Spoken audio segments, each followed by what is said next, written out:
നമസ്കാരം. ഈ ദിവസങ്ങളിൽ തെരഞ്ഞെടുപ്പ് പ്രഖ്യാപനം ഉണ്ടാകുമെന്ന് ഉറപ്പായിരുന്നെങ്കിലും ഇത്ര വേഗത്തിൽ തെരഞ്ഞെടുപ്പ് നടക്കുമെന്ന് പ്രതീക്ഷിക്കാതിരുന്ന ഏക കൂട്ടർ കോൺഗ്രസ്സുകാരാണ്. വിഷു വരുന്നു, ഈസ്റ്റർ വരുന്നു, ദുഃഖവെള്ളി വരുന്നു. അത്തരം ദിവസങ്ങളൊക്കെ കഴിഞ്ഞു മാത്രമേ തെരഞ്ഞെടുപ്പ് പ്രഖ്യാപിക്കൂ എന്നായിരുന്നു അവരുടെ കണക്കുകൂട്ടൽ. അതുകൊണ്ട് തന്നെ കോൺഗ്രസ് പാർട്ടി പതിവ് പോലെ അവസാന നിമിഷം വരെ അവരുടെ ചർച്ചകളും സ്ഥാനാർത്ഥി നിർണയവും നീട്ടിവെച്ചു. ഇന്നിപ്പോൾ കോൺഗ്രസ് പാർട്ടി നേരിടുന്ന ഏറ്റവും വലിയ പ്രതിസന്ധി, ഇന്നെങ്കിലും സ്ഥാനാർത്ഥികളെ പ്രഖ്യാപിച്ചില്ലെങ്കിൽ തെരഞ്ഞെടുപ്പിൽ ബഹുദൂരം പിന്നോട്ട് പോകുമെന്നതാണ്. അതുകൊണ്ട് ഇന്നലെ പകലും ഇന്നലെ രാത്രിയും കോൺഗ്രസ് പാർട്ടി അതിശക്തമായ നീക്കങ്ങളായിരുന്നു, ചർച്ചകളായിരുന്നു സ്ഥാനാർത്ഥി നിർണയത്തിന് വേണ്ടി നടത്തിയത്. സീറ്റ് കിട്ടുമെന്ന് പ്രതീക്ഷിച്ചിരുന്ന പലരും അവസാന നിമിഷം പുറത്തായിരിക്കുന്നു. സീറ്റില്ല എന്ന് കരുതിയിരിക്കുന്ന പലരും അവസാന നിമിഷം അകത്ത് കയറിയിരിക്കുന്നു.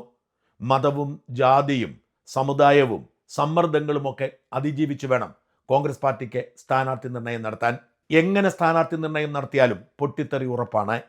ആ പൊട്ടിത്തെറിയുടെ ആഘാതം ആ പ്രദേശത്തിനപ്പുറത്തേക്ക് വ്യാപിക്കാതിരിക്കാനാണ് അവർ ശ്രമിക്കുന്നത്. ഗ്രൂപ്പ് സമവാക്യങ്ങളും ജാതി മത സമവാക്യങ്ങളും ഒരുമിച്ച് ചേർന്നതോടെ കോൺഗ്രസ് പാർട്ടി അക്ഷരാർത്ഥത്തിൽ വെട്ടിലായി. അവരെ ഇങ്ങനെ പ്രതിസന്ധിയിലാക്കാൻ ഉദ്ദേശിച്ചു തന്നെയാണ് ഈ തെരഞ്ഞെടുപ്പ് പ്രഖ്യാപനം ഇങ്ങനെ നാടകീയമായി നടന്നത്. ഒരു കാര്യം പ്രത്യേകം ശ്രദ്ധിക്കുക. ഒന്നാം ഘട്ട തെരഞ്ഞെടുപ്പ് നടക്കുന്നത് ഏപ്രിൽ മാസം 9-നാണ്. പിന്നീട് എത്രയോ ദിവസങ്ങൾക്ക് ശേഷമാണ് 2ഉം 3ഉം ഘട്ടം തെരഞ്ഞെടുപ്പ് നടക്കുന്നത്. ഈ ഒന്നാം ഘട്ടത്തിൽ തെരഞ്ഞെടുപ്പ് നടക്കുന്നതെല്ലാം കോൺഗ്രസിനെ ഏതെങ്കിലും പ്രതീക്ഷയുള്ള സംസ്ഥാനങ്ങളിലാണ്. കേരളത്തിലും ആസാമിലും പോണ്ടിച്ചേരിയിലും തമിഴ്നാട്ടിലും ബംഗാളിലുമൊക്കെ കോൺഗ്രസിന് കാര്യമായ റോളില്ല. അവിടുത്തെ തെരഞ്ഞെടുപ്പ് പിന്നീട് നടത്താൻ നീക്കിവെച്ചു. കേരളത്തിലും ആസാമിലും പോണ്ടിച്ചേരിയിലും കോൺഗ്രസിന് പ്രതീക്ഷയുള്ളതുകൊണ്ട് അവയെല്ലാം ഒറ്റയടിക്ക് ആദ്യം തന്നെ നടത്തി. ഇവിടെ കോൺഗ്രസ് നേരിടുന്ന പ്രതിസന്ധി, രാഹുൽ ഗാന്ധിയും പ്രിയങ്കയും അടക്കമുള്ള ദേശീയ നേതാക്കൾക്ക് ഈ 3 സംസ്ഥാനങ്ങളിലും ഓടിയെത്താൻ കഴിയില്ല എന്നതാണ്. കോൺഗ്രസ് പാർട്ടി നേതാക്കൾക്കൊക്കെ ഈ 3 ഇടങ്ങളിൽ ഓടിയെത്തേണ്ട സാഹചര്യം രൂപപ്പെട്ടിരിക്കുന്നു. തമിഴ്നാട്ടിലും ബംഗാളിലും കോൺഗ്രസിന് പ്രത്യേകിച്ച് ഒന്നും ചെയ്യാനില്ലാത്തതുകൊണ്ട് അവിടെ പിന്നീട് തെരഞ്ഞെടുപ്പ് മാറ്റിവെച്ച് വലിയൊരു സർജിക്കൽ സ്ട്രൈക്ക് തന്നെയാണ് തെരഞ്ഞെടുപ്പ് കമ്മീഷൻ നടത്തിയിരിക്കുന്നത്. ഇവിടെയാണ് കോൺഗ്രസ് പെട്ടുപോയിരിക്കുന്നത്. അതുകൊണ്ട് തന്നെ രാത്രിയും പകലും നീണ്ട ചർച്ചകളിലൂടെ ഇന്നെങ്കിലും സ്ഥാനാർത്ഥികളെ പ്രഖ്യാപിക്കാനുള്ള ശ്രമം നടക്കുന്നു. സ്ഥാനാർത്ഥികളെ പ്രഖ്യാപിക്കുന്നതിന് മുൻപ് തന്നെ പൊട്ടിത്തെറി ഉണ്ടാവുകയും പലരും പാർട്ടി മാറി എതിർകക്ഷികളിലേക്ക് പോവുകയും ചെയ്തു. ഇന്ന് സ്ഥാനാർത്ഥി നിർണയം പൂർത്തിയായി കഴിയുമ്പോൾ, ഔദ്യോഗിക പ്രഖ്യാപനമുണ്ടാകുമ്പോൾ പലരും പാർട്ടി വിട്ട് പോകുന്ന സാഹചര്യമുണ്ടാവും. ഈ വീഡിയോ ഞാൻ തയ്യാറാക്കുന്നത് വരെ കെ സുധാകരനെ അനുനയിപ്പിക്കാനുള്ള നീക്കം നടക്കുകയാണ്. സുധാകരനെ മത്സരിപ്പിക്കേണ്ട എന്നത് തന്നെയാണ് ഇതുവരെയുള്ള ഹൈക്കമാൻഡിൻ്റെ തീരുമാനം.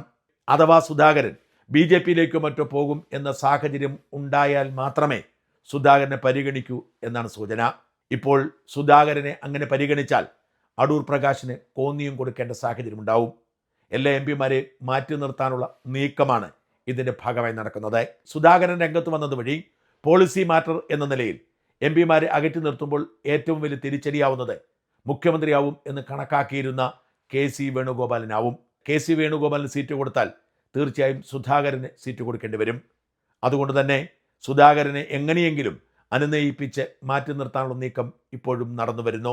ഒട്ടേറെ ഇടങ്ങളിൽ സ്ഥാനാർത്ഥി നിർണയത്തിൽ ഏതാണ്ട് തീരുമാനമായിട്ടുണ്ട്. തിരുവനന്തപുരത്തെ ഏറ്റവും വലിയ അട്ടിമറി കഴിഞ്ഞ തവണ വർക്കലയിൽ സ്ഥാനാർത്ഥിയായിരുന്ന BRM ഷഫീർ പുറത്തായി എന്നതാണ്. ഷഫീർ നെടുമങ്ങാട് സ്ഥാനാർത്ഥിയാവും എന്ന് ഏതാണ്ട് കരുതിയിരുന്നെങ്കിലും ഒടുവിൽ അത് അട്ടിമറിക്കപ്പെട്ടു. തിരുവനന്തപുരം ജില്ലയിൽ ഒരു മുസ്ലിം സ്ഥാനാർത്ഥി മതി എന്നതാണ് കോൺഗ്രസ് പാർട്ടിയുടെ തീരുമാനം. ആ മുസ്ലിം സ്ഥാനാർത്ഥിയായി 2016-ൽ മത്സരിച്ച് തോറ്റ, അതിനു മുൻപ് MLA ആയിരുന്ന വർക്കല കഹാറിനെ തന്നെ നിയോഗിച്ചിട്ടുണ്ട്. 76-കാരനായ കഹാറിനെ ഒഴിവാക്കണമെന്നും പകരം വർക്കലയിൽ ഡോക്ടർ SS ലാലിനെ മത്സരിപ്പിക്കണമെന്നും മുറവിളി ഉയർന്നിരുന്നു. ലാലു വർക്കലയിൽ മത്സരിച്ചാൽ BRM ഷഫീറിനായിരുന്നു നെടുമങ്ങാട് സീറ്റ് കിട്ടുക.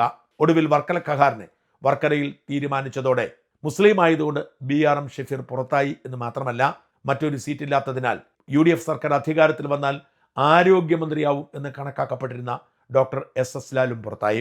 ഡോക്ടർ ലാലായിരുന്നു ഹെൽത്ത് കമ്മീഷന് ചുമതലക്കാരൻ. കഴിഞ്ഞ തവണ കഴക്കൂട്ടത്ത് മത്സരിച്ചു. ഇക്കുറി UDF അധികാരത്തിലെത്തുമ്പോൾ ആരോഗ്യമന്ത്രിയാകും എന്ന് പറയപ്പെട്ടിരുന്നു. എല്ലാവർക്കും ലാലിനോട് വാത്സല്യവും ഇഷ്ടവുമാണ്. എന്നാൽ അവസാന നിമിഷത്തെ ഗെയിം പ്ലാനിൽ കളി അറിയാത്ത ഡോക്ടർ ലാലും പുറത്താവുകയായിരുന്നു. CPM വിട്ട് UDF-ലേക്ക് വന്ന CP ജോണിന് ഒരിക്കൽ പോലും മത്സരിച്ച് ജയിക്കാൻ കഴിയാത്തത് UDF നേതാക്കൾക്കൊക്കെ ആശങ്കയുള്ള കാര്യമായി മാറിയിരുന്നു. എല്ലാവരും ഒരുമിച്ച് വിജയസാധ്യതയുള്ള തിരുവനന്തപുരം സെൻട്രൽ ഇക്കുറി CP ജോണിന് കൈമാറിയിരിക്കുന്നു. CP ജോണായിരിക്കും VS ശിവകുമാറിന് പകരം തിരുവനന്തപുരം സെൻട്രലിൽ മത്സരിക്കുന്നത്. VS ശിവകുമാറിന് പകരം അരുവിക്കര കൊടുക്കണം എന്ന ആവശ്യം ശക്തമാണ്. അരുവിക്കരയ്ക്ക് വേണ്ടി കഴിഞ്ഞ തവണ അരുവിക്കരയിൽ മത്സരിച്ച KS ശബരിനാഥും രംഗത്തുണ്ടെങ്കിലും ശബരിനാഥ് കോർപ്പറേഷനിൽ തുടരുന്നത് കൊണ്ട് തന്നെ VS ശിവകുമാറിനായിരിക്കും അരുവിക്കരയിൽ സാധ്യത കൂടുതൽ. MM ഹസന്റെ പേര് അവസാന നിമിഷം പൂർണ്ണമായും വെട്ടിക്കളഞ്ഞു എന്നത് മാത്രമാണ് ആശ്വാസകരമായ ഒരു വാർത്ത. ആറന്മുളയിൽ മത്സരിക്കാൻ അവസാന നിമിഷം വരെ പരിഗണിച്ചിരുന്ന യൂത്ത് കോൺഗ്രസ് പത്തനംതിട്ട ജില്ലാ പ്രസിഡന്റ് വിജയ് ഇന്ദുചൂടിന്റെ പേര് അവസാന നിമിഷം വെട്ടി. പകരം കോലഞ്ചേരിക്കാരനും ഓർത്തഡോക്സ് സഭാക്കാരനുമായ അബിൻ വർക്കിക്കാണ് നറുക്കു വീണത്. അബിൻ വർക്കിക്ക് വേണ്ടി ശക്തമായ നിലപാടാണ് രമേശ് ചെന്നിത്തല എടുത്തിരുന്നത്. വീണ ജോർജിനെ നേരിടാൻ ഓർത്തഡോക്സ് സഭാ വിഭാഗത്തിൽ നിന്ന് തന്നെ സ്ഥാനാർത്ഥി വേണം എന്ന വാശിയിൽ അബിൻ വർക്കി ആറന്മുള ഒപ്പിക്കുകയായിരുന്നു. ജില്ലയിലെ മുതിർന്ന നേതാവായ പഴകുളം മധുവായിരിക്കും റാന്നിയിൽ മത്സരിക്കുക. രമേശ് ചെന്നിത്തലയുടെ വിശ്വസ്തനായ ജോസഫ് വാഴയ്ക്കിന് ഇക്കുറി കേരള കോൺഗ്രസിന് പിടിച്ചെടുത്ത ഏറ്റുമാനൂരിൽ സീറ്റ് ഉറപ്പാക്കിയിട്ടുണ്ട്. വാഴയ്ക്കിന് വേണ്ടി മനസ്സില്ല മനസ്സോടെ ജോസഫ് ഗ്രൂപ്പ് ഏറ്റുമാനൂർ വിട്ടുകൊടുക്കുകയായിരുന്നു. കഴിഞ്ഞ തവണ ജോസഫ് ഗ്രൂപ്പിന് വേണ്ടി ഏറ്റുമാനൂർ മത്സരിച്ച പ്രിൻസ് ലൂക്കോസ് അന്തരിച്ചതാണ് ജോസഫ് വാഴയ്ക്കനിലേക്ക് എത്താൻ കാരണമായത്. വട്ടിയൂർക്കാവിൽ K മുരളീധരൻ തന്നെയായിരിക്കും സ്ഥാനാർത്ഥി. മുരളീധരന്റെ സ്ഥാനാർത്ഥിത്വത്തിന് പ്രാദേശികമായി എതിർപ്പുകളൊന്നുമില്ല. എന്നാൽ കഴക്കൂട്ടത്ത് JS അഖിൽ സ്ഥാനാർത്ഥിയാവുമെന്ന് അവസാന നിമിഷം വരെ കണക്കുകൂട്ടിയെങ്കിലും മണ്ഡലത്തിൽ കഴിഞ്ഞ 10 വർഷം കേന്ദ്രീകരിച്ച് പ്രവർത്തിച്ചെങ്കിലും ഒടുവിൽ നറുക്ക് വീണത് ശരത്ചന്ദ്ര പ്രസാദിനാണ്. അടൂരിൽ ബാബു ദിവാകരൻ ഒഴിഞ്ഞതോടെ ശാന്തൻ സ്ഥാനാർത്ഥിത്വം ഉറപ്പിച്ചിട്ടുണ്ട്. പാലക്കാട് പല പേരുകളും പറഞ്ഞു കേട്ടെങ്കിലും ഒടുവിൽ ശോഭാ സുരേന്ദ്രനോട് ഏറ്റുമുട്ടാനുള്ള നിയോഗം നടൻ പിഷാരടിക്കാണ് ലഭിച്ചിരിക്കുന്നത്. പിഷാരടി പാലക്കാട്ടെത്തി പ്രവർത്തനം ആരംഭിച്ചു കഴിഞ്ഞു. ഇന്നലെ രാത്രി വരെ തീരുമാനമാകാത്ത കാര്യം തിരുവമ്പാടി തവനൂർ സീറ്റുമായി ബന്ധപ്പെട്ടാണ്. തവനൂർ സീറ്റിൽ കോൺഗ്രസ് പാർട്ടിക്ക് മത്സരിക്കാൻ ഏറ്റവും മികച്ച സ്ഥാനാർത്ഥിയാണ് സന്ദീപ് വാര്യർ എന്ന് കണക്കാക്കിയിരുന്നു. മലപ്പുറത്തെ 16 സീറ്റിൽ 12 സീറ്റിലും ലീഗ് മത്സരിക്കുന്നത് കൊണ്ട് തന്നെ അവശേഷിക്കുന്ന 4 സീറ്റുകളിൽ ഒന്നിന് അപ്പർ ക്ലാസ് ഹിന്ദുവിന് സ്ഥാനാർത്ഥിത്വം കൊടുക്കണമെന്നും ഏറ്റവും നല്ല സ്ഥാനാർത്ഥി സന്ദീപ് വാര്യരാണ് എന്നും റിപ്പോർട്ട് ചെയ്തിരുന്നു. എന്നാൽ മലപ്പുറം DCC പ്രസിഡന്റായിരുന്ന VS ജോയിക്ക് സീറ്റ് കൊടുക്കേണ്ടത് ആവശ്യമായതുകൊണ്ട് തവനൂരിൽ ജോയിയെ നിർത്തുന്നതിനെക്കുറിച്ച് ആലോചനകളായി. തവനൂരിൽ ക്രൈസ്തവ വോട്ടുകൾ ഇല്ലാത്തതുകൊണ്ട് തന്നെ അന്യായമാണെന്ന് ചിലർ പരാതിപ്പെട്ടു. അങ്ങനെയാണ് ഏറ്റവും ഒടുവിൽ തവനൂറും തിരുവമ്പാടിയും തമ്മിൽ വെച്ചുമാറാൻ ഇന്നലെ ഏകദേശ ധാരണയായത്.